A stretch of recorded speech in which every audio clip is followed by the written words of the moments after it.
مخالفت کرنے والے، ان کو بے یار و مددگار چھوڑنے والے ان کا کچھ نہیں بگاڑ سکیں گے۔ اور سچی بات یہ ہے کہ امام بخاری رحمۃ اللہ علیہ نے انتہائی باریک بینی کے ساتھ جو اس حدیث کا مطلب بیان کیا وہ یہ ہے کہ وہم اہل العلم، یہ حق پر قائم رہنے والی جماعت اہل علم کی جماعت ہے۔ یہ اہل علم ہی ہیں جو اس حق کو لے کر آج تک اس کی حفاظت کر رہے ہیں، اور جیسے ان تک پہنچا تھا اس کو آگے پہنچا رہے ہیں۔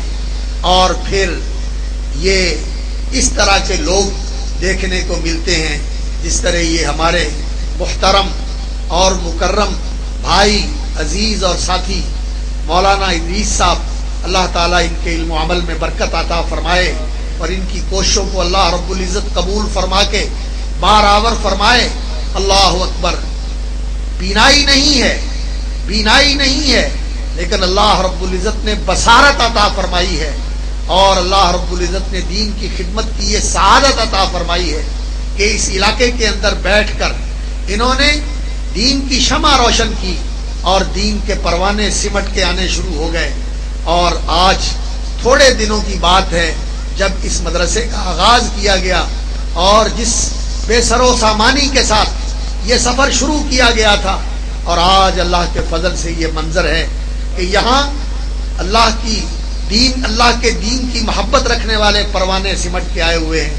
اور علماء کی ایک جماعت تیار ہو کر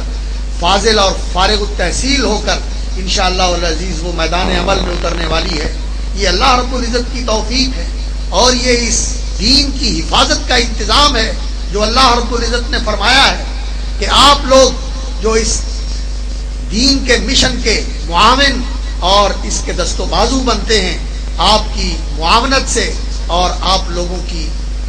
مساہمت سے یہ کام آگے بڑھتا ہے، اور اس طرح آج تک دین زندہ ہے۔ حکومتیں اور حکومتوں کے وسائل اور ان کی سرپرستیاں جن چیزوں کے لیے ہیں وہ انہی چیزوں کے لیے ہیں اور معلوم ہے، لیکن دین کو اللہ نے زندہ رکھا ہوا ہے، قائم رکھا ہوا ہے ان بوریا نشینوں کے ساتھ، ان مسجدوں اور مدرسوں کے اندر بیٹھ کے علم کی شمع روشن کرنے والوں کے ساتھ، اور یا پھر ان لوگوں کے ساتھ جو ان کی بات پہ لبیک کہتے ہیں اور جو یہ بتا دیتے ہیں اس پر عمل کرتے ہیں، یہ بھی عمل کرتے ہیں، اور ان کے بتانے سے آپ جیسے نیک دل اور آپ جیسے دین سے محبت رکھنے والے جو سن لیتے ہیں اسے زندگی کا دستور بنا لیتے ہیں، اسے زندگی کا معمول بنا لیتے ہیں۔ اس طرح یہ دین زندہ اور قائم ہے۔ اور امام بخاری رحمۃ اللہ علیہ کی جو کتاب الجامع الصحیح المسند یا الجامع الصحیح المسند المختصر جو امام بخاری رحمۃ اللہ علیہ نے لکھی ہے، یہ دین کی جامع کتاب ہے، اس میں بڑی جامعیت ہے۔ امام بخاری رحمۃ اللہ علیہ نے اس میں پورے دین کو سمیٹ کے رکھ دیا ہے۔ قرآن مجید کے بعد یہ صحیح ترین کتاب ہے، اس پر امت مسلمہ کے علماء، محدثین، فقہاء کا اتفاق ہے کہ قرآن کے بعد سب سے صحیح، معتبر، مستند اور قابل اعتماد اگر کتاب ہے تو وہ یہ صحیح بخاری ہے۔ تو امام بخاری رحمۃ اللہ علیہ نے قرآن مجید یہ اللہ کی نازل کردہ کتاب ہے، یہ تو کلام ربانی ہے، اور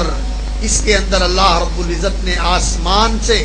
اترنے والی وحی کے اندر جو انسانوں کے لیے ہدایت اور تعلیم تھی وہ اللہ رب العزت نے پوری کی پوری سمو دی ہے، جمع کر دی ہے۔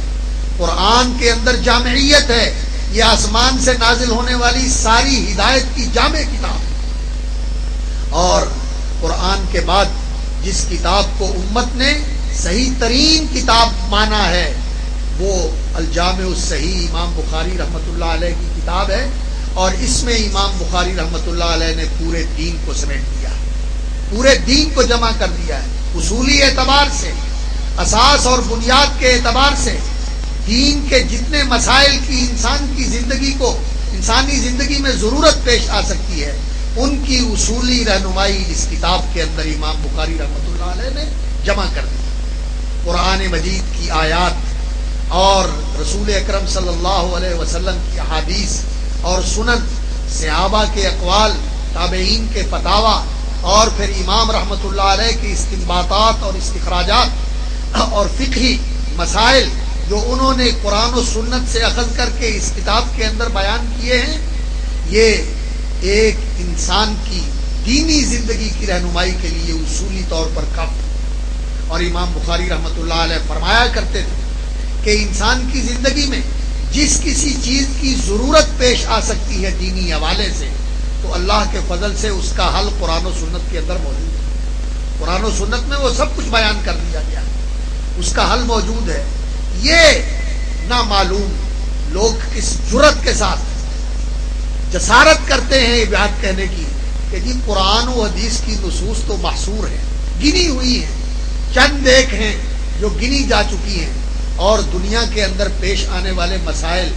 لا تعداد اور غیر محصور ہیں، اور ان کا حل قرآن و سنت میں کہاں ہو سکتا ہے؟ اس کے لیے تو فقہ کی ضرورت ہے۔ اس لیے فقہ کی طرف اگر رجوع نہیں کریں گے تو ان مسائل کا حل کہاں سے ملے گا؟ ان نادانوں کو یہ پتہ نہیں کہ فقہ اصل ہے ہی کتاب و سنت، فقہ اصل ہے ہی کتاب و سنت کا نام، اور کتاب و سنت سے الگ اگر کوئی فقہ ہے تو وہ تو لوگوں کے افکار اور لوگوں کی آراء کا پلندہ ہے، جس کے اندر ہدایت نہیں، وہ تو اللہ اکبر کجروی ہے، اور وہ تو بھٹکنا ہے، کوئی کدھر دھکے کھا رہا ہے، کوئی کدھر ٹھوکریں کھا رہا ہے۔ راستہ، صحیح راستہ تو اللہ تعالیٰ نے کتاب و سنت کے اندر بیان فرما دیا۔ اس لیے انسان کی زندگی کے اندر پیش آنے والے مسائل کا حل قرآن و سنت میں موجود ہے، اور اس کو اصولی طور پر امام رحمۃ اللہ علیہ نے اپنی کتاب الجامع کے اندر ذکر کر دیا۔ اس میں عقائد، ایمانیات اور توحید اور سنت کے مسائل امام رحمۃ اللہ علیہ نے پوری طرح ذکر فرما دیے ہیں، اور ان ابواب میں جو گمراہ فرقے تھے اور جو امت کے اندر فتنے برپا ہوئے تھے فکر کے اور اعتقاد کے، ان کا زیغ و زلال امام رحمۃ اللہ علیہ نے پوری طرح آشکار کر دیا ہے، واضح فرما دیا ہے۔ اور پھر ایک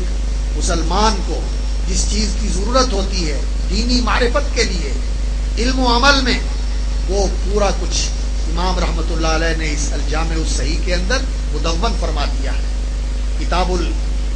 بدء الوحی سے آغاز ہوتا ہے اس کتاب کا،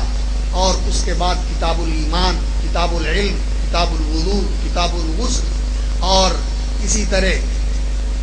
خواتین سے تعلق رکھنے والے مسائل، اور کتاب التیمم، نماز، عبادات، جہاد، معاملات، تجارت اور اس کے متعلقہ جملہ جتنے مسائل ہیں ان سب کا تذکرہ کرتے کرتے امام بخاری رحمۃ اللہ علیہ تاریخ، بدء الخلق اور انبیاء کی تاریخ، فضائل، مناقب، رسول اکرم صلی اللہ علیہ وسلم کی سیرت، آپ کی بعثت، آپ کی ہجرت، آپ کا جہاد، آپ کے غزوات، کیا چیز ہے جو امام بخاری رحمۃ اللہ علیہ نے اس کتاب کے اندر سمیٹ کے جمع نہیں کر دیا؟ اللہ اکبر۔ قرآن مجید کی تفسیر، قرآن مجید کے فضائل اور تفسیر کے اصول، اصول فقہ کے مسائل، اصول حدیث کے مسائل، اور بڑے بڑے معرکۃ الآراء مسئلے جو عرصے سے امت کے درمیان مختلف ہی چلے آ رہے تھے، فیصلے فرما دیے ہیں امام بخاری رحمۃ اللہ علیہ نے اس کتاب کے اندر۔ اس لیے اس کا نام انہوں نے الجامع رکھا ہے، اور الصحیح۔ امام بخاری رحمۃ اللہ علیہ نے اس میں جو کچھ درج کیا ہے صحیح درج کیا ہے۔ دین کے اندر جو صحیح نہ ہو وہ حجت نہیں بن سکتا، جو معتبر نہ ہو، مستند نہ ہو، اسے دلیل نہیں بنایا جا سکتا۔ اس لیے صرف صحیح کے اوپر اکتفا کیا ہے، اور الحمدللہ دین کے لیے صحیح میں اتنا کچھ موجود ہے، احادیث صحیحہ، آثار صحیحہ کے اندر دین کی تفصیلات اس قدر موجود ہیں کہ اس کے ہوتے ہوئے کہیں ادھر ادھر جانے کی ضرورت نہیں۔ اللہ کے اوپر ایسی بات کہنا جو اللہ نے نہیں کہی، اور اللہ کے رسول کے متعلق ایسی بات کہنا جو اللہ کے رسول نے نہیں کہی، یہ بہت بڑا ظلم ہے۔ ومن اظلم ممن افترى على الله كذبا۔ لیکن آپ سنتے ہیں لوگوں کی مجلسوں میں کس طرح باتیں کی جاتی ہیں اللہ جل شانہ کے متعلق، بغیر علم کے، بغیر ثبوت کے، جن کا کوئی وجود نہیں ہوتا۔ اور اسی طرح رسول اکرم صلی اللہ علیہ وسلم کی ذات گرامی کے متعلق اس طرح کی روایات بے اصل بے سروپا، بے سند، من گھڑت اور وضعی اپنی بنائی ہوئی وہ بیان کرتے ہیں، کتابوں کے اندر لکھتے ہیں، لیکن الحمدللہ اہل حدیث کا یہ منہج نہیں ہے۔ اہل حدیث دین کے اندر صرف وحی کے اوپر اعتماد کرتے ہیں اور قرآن مجید اور سنت صحیحہ اسی کو اپنا مدار بناتے ہیں، اسی کے اوپر اعتماد کر کے اسی سے دینی رہنمائی لیتے ہیں۔ ہاں، قرآن و سنت کو سمجھنے کے لیے، قرآن و سنت کو سمجھنے کے لیے، اس سے رہنمائی لینے کے لیے ان کا طریقہ اور ان کا راستہ وہ ہے جو صحابہ اور تابعین کا راستہ ہے۔ وہ قرآن و سنت کو اس دور کے اندر سمجھتے ہیں کہ نازل ہوا تھا جن لوگوں کو اللہ تعالیٰ نے اپنے پیغمبر صلی اللہ علیہ وسلم کی رفاقت و مصاحبت کے لیے پوری انسانیت کے گروہ سے چن لیا تھا، اور انہوں نے جس طرح قرآن و سنت کو سمجھا اور قرآن و سنت پر عمل کیا، اب قیامت تک آنے والے انسانوں کے لیے یہی معیار عمل ہے۔ اسی طرح قرآن و سنت پر عمل کرنا چاہیے جس طرح صحابہ نے کیا تھا اور صحابہ سے سیکھ کر تابعین نے کیا تھا، اور یہی اہتمام فرمایا ہے امام بخاری رحمۃ اللہ علیہ نے اپنی کتاب کے اندر کہ قرآن مجید کی آیات بھی ذکر کرتے ہیں، احادیث نبویہ بھی ذکر کرتے ہیں، رسول اکرم صلی اللہ علیہ وسلم کی سنن بھی ذکر کرتے ہیں، اور صحابہ اور تابعین کے فتاویٰ بھی ذکر کرتے ہیں کہ انہوں نے کس طرح سمجھا تھا۔ یہ منہج ہے الحمدللہ اہل حدیث کا، جو امام بخاری رحمۃ اللہ علیہ نے اس کتاب کے اندر لوگوں کے لیے بالکل واضح طور پر پیش کر دیا ہے۔ اور اس کتاب کا آغاز کیا تھا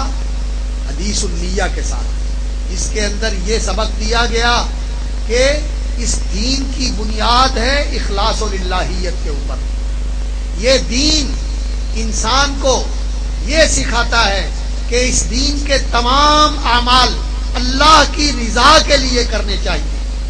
جو بھی عمل انسان کرے مخلصین لہ الدین، اللہ کے لیے دین کو خالص کر کے اور اللہ کی رضا حاصل کرنے کے لیے، ابتغاء وجہ ربہ الاعلی، یہ ہے نقطہ آغاز اس دین کا، اور دین کی بنیاد وحی کے اوپر ہے،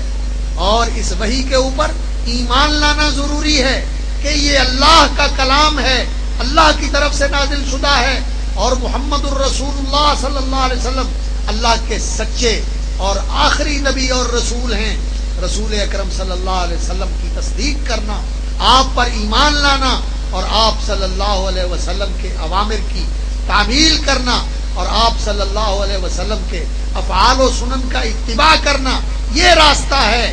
دین کے ماننے والوں کا راستہ۔ ایمان تصدیق اور اذعان کا نام ہے، قبول اور تسلیم کا نام ہے۔ قرآن کو بھی مانا جائے اور رسول اکرم صلی اللہ علیہ وسلم کے فرمان کو بھی مانا جائے، رسول اکرم صلی اللہ علیہ وسلم کی سنت و سیرت کو بھی اپنایا جائے، یہ دین ہے۔ اور اس دین کا علم حاصل کرنا ضروری ہے۔ یہ دین اس طرح نہیں کہ کوئی پیدا ہو اور مادر زاد ہی وہ اس دین کا عالم ہو، نہیں، انما العلم بالتعلم، یہ دین کا علم سیکھنے سے آئے گا۔ اللہ تعالیٰ نے اپنے پیغمبر پر بھی پہلی وحی یہی نازل فرمائی تھی، اقرا، پڑھیے، اور اللہ تعالیٰ نے پڑھایا۔ معلم قدس جبریل امین کے واسطے سے، سنقرئک فلا تنسیٰ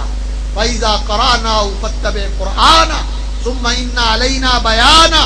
رسول اکرم صلی اللہ علیہ وسلم نے پڑھا، معلم قدس سے پڑھا، جبریل امین سے پڑھا، اور پھر آگے امت کو پڑھایا رسول اکرم صلی اللہ علیہ وسلم۔ تو دین پڑھنے پڑھانے سے آتا ہے، سیکھنے سکھانے سے آتا ہے۔ یہ ایسے ہی نہیں کہ کوئی اس دین کا عالم پیدا ہو جائے، جس طرح آج لوگ دعوے کرتے ہیں کہ فلاں صاحب تو جی ایسے ہیں، مادرزاد ولی تھے، اور جب انہوں نے قرآن کھولا تو وہ سب پڑھانے کے بغیر ہی سب کچھ پڑھ رہے تھے اور انہیں سب کچھ آتا تھا۔ اس طرح کی بے اصل باتیں الحمدللہ ہمارے حلقے میں نہیں چلتی۔ آپ ان کو گستاخی پر معمول کرتے ہیں، اور اللہ کے بندو یہ گستاخی نہیں ہے، گستاخیاں تم کرتے ہو جب ایسے لوگوں کا ذکر کرتے ہو۔ اللہ کے رسول کو تو جبریل پڑھانے کے لیے آئے، اور نبی صلی اللہ علیہ وسلم عمر فاروق کو اور ابوبکر صدیق رضی اللہ تعالیٰ عنہ کو تعلیم دیں، عبداللہ بن مسعود کو، ابی بن کعب کو تعلیم دیں، وہ تو سیکھ کے پڑھیں